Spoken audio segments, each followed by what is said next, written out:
Welcome to Nasdaq TradeTalks. I'm Jill Malandrino, global markets reporter at Nasdaq. From the lens of behavioral finance, what are some best and worst practices for the everyday investor to keep in mind? Joining me for Financial Literacy Month, we have Dr. Daniel Crosby, Chief Behavioral Officer at Orion, to discuss. Daniel, it's great to have you with us. Welcome to Trade Talks. Jill, my pleasure. As we educate investors this Financial Literacy Month, can you tell us about the concept of behavioral finance and why it's important? Yeah, behavioral finance is really just finance that accounts for the messiness of human behavior. And in terms of why it's important because it helps us take the power back. I think very often investors look to externalities, what the government's going to do, what the Fed's going to do, what's going to happen with a virus or a war. And behavioral finance tells us that we are the saviors and the worst enemies of our portfolio and helps take the power back. As the behavioral finance expert, what are some of the most interesting data points arising out of this new area of study that we should all be cognizant of? Yeah, I think you've got to start with the behavior gap. It's been proven across 7 different studies that the average investor underperforms the benchmark by anywhere from 1.5 to 4.5% per year, which is scary news. But the good news is those who receive financial literacy, coaching, financial advice tend to outperform those who don't pretty dramatically. So I think we need to humble ourselves to know that things could get tough, but also to know that there is a potential solution if we have enough humility to reach out. Tell us more about the impact one's mind can have on intelligence and decision making when it comes to making important financial choices. I would imagine, Daniel, that this also can be leveraged in other areas outside of finance as well. No, absolutely. So, in Financial Literacy Month, we find that when we're under financial stress, we lose about 13% of our cognitive processing power. So a lot of these lessons that we've worked hard to accumulate over time tend to be out the door at the very moment we need them, and we can talk about what to do about that in a second. We also know that our brain only accounts for 2 to 3% of our body weight, but it accounts for about 25% of our energy expenditure, our caloric expenditure every day.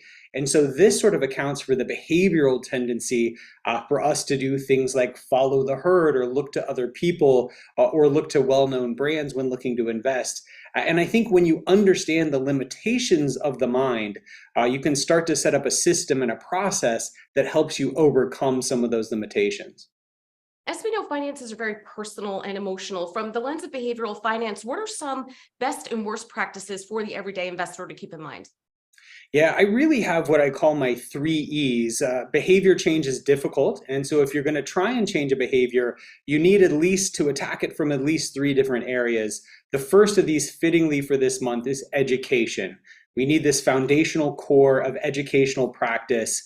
The second piece is environment.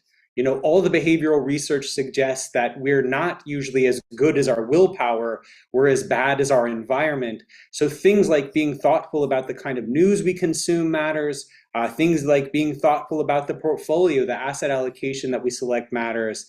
And the final E is encouragement, which is just having someone in your corner to talk you off the ledge when you want to do that wrong thing at the inopportune time. On the flip side, I think would be avoiding these things, going it alone, being haphazard and not having a good media diet, and failing to sort of educate yourself around the fundamentals of finance.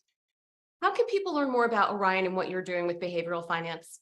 Yeah, well, I have a podcast called Standard Deviations I'd love for folks to check out. And you can also go to orion.com/BFI, BEFI.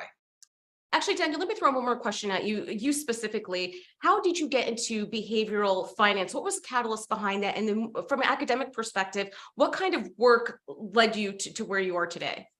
Yeah, so I have a PhD in clinical psychology. So I started out with an eye to becoming a therapist, and I burnt out on it quite candidly. I burnt out on the work. Was taking it home with me, and I was approached my father, 17 years ago, when I started this work, and said, "Hey, Dad, I'm looking to make a career change." He's a financial advisor, and said, "Look, there's a ton of psychology in the work I do." That simple comment led me down a path to trying to bring the insights of behavioral finance from the ivory tower to the desks of individuals and financial advisors everywhere.